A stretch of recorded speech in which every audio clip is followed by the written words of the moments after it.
I have a business. You know, that's the thing about business. You want to be able to set up a business where you can remove yourself from it. Mm-hmm. So you're not exchanging your time for money. You understand what I'm saying? So no, I'm not just a DJ. Now, if I was just a DJ, I'll be DJ Nice. He'll just be Mr. Music. But the business is NYCE Entertainment.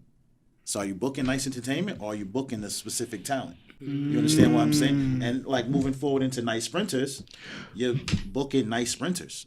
You understand what I'm saying? We are the face of the business. That doesn't mean that we're going to be driving the Sprinters. Right. and that's more of us for like people say pension and 401k plan and things like that. That's what I created NYCE Sprinters for. Like I came to me like, listen, we're going to start this. This is what we're going to. It was quick too. Like Maine didn't even have time to think on it. Like I was like, Maine, this is what we're going to do. Da-da-da. What do you think?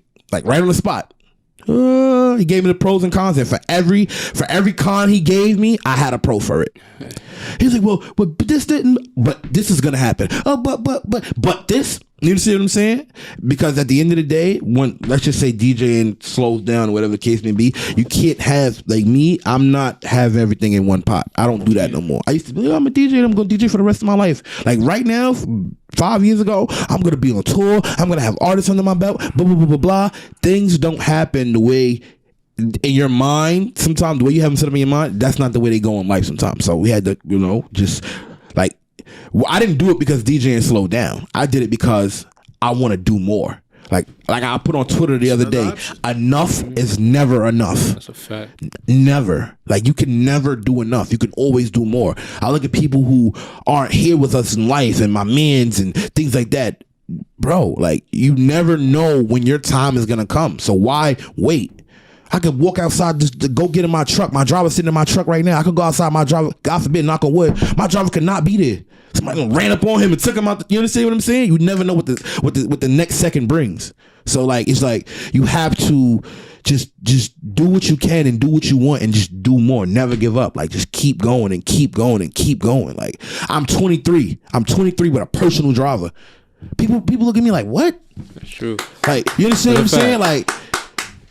I keep going. I don't stop. Jawan, I keep going. How did you guys? So you came up with the idea, right? NYCE Sprinters, we're gonna do this. You had all the pros and cons. But how do you guys go about getting the truck? Yeah. For NYCE Sprinters, the truck or trucks? I keep it a buck. Like I said, you know how Uber is. Yeah. That's just the way I am, and the same thing with my car business. I am the Uber of vehicles. Okay. You understand what I'm saying? So meaning if you want to buy a car in Florida, I will get you that car in Florida. You want to buy a car in Atlanta, I will get you that car in Atlanta. You want to buy a car in Chicago, I will get you that car in Chicago. So you don't own any of these Sprinters? No. Wow. So talk about that. So how do you guys? It's Uber. Does Uber? No. They don't own any of the food that they deliver. They don't own any of it. Y'all in a $1 billion industry. Yeah. With most of these industries, you just have to have access to things. You have to know the right people.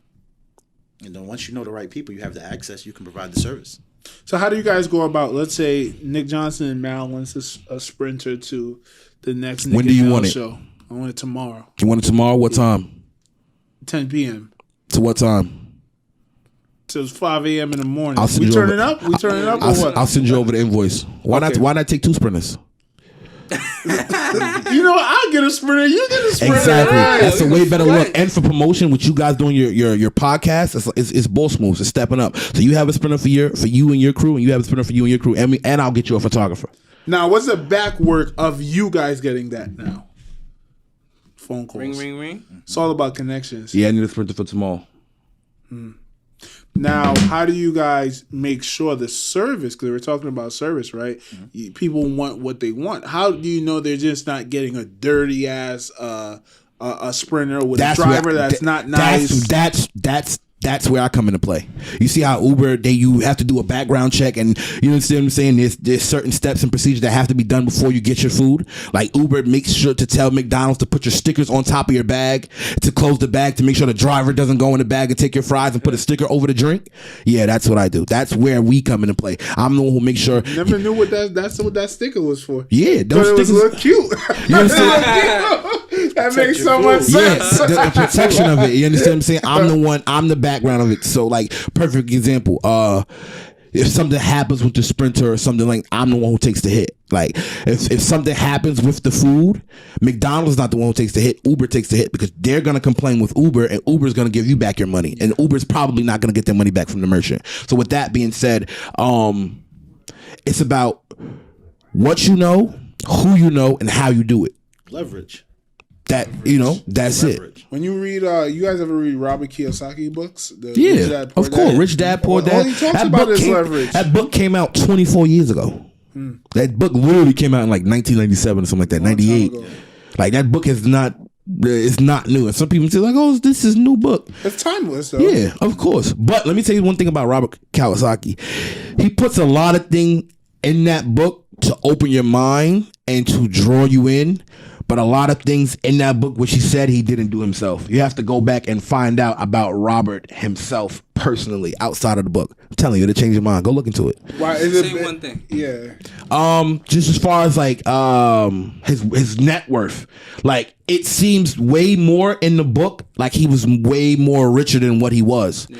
And if you find out really his real net worth and how much he made, you're like, he wasn't talking like that in that book. But I think in one of his books, he actually says that that's a technique of his. Like, yeah. I'm rich. Like, yeah. But when he was broke, nigga, I'm rich. Mm-hmm. So he's giving you a more, I feel like it's more of a mindset thing than basically capping about what his net worth is. Yeah.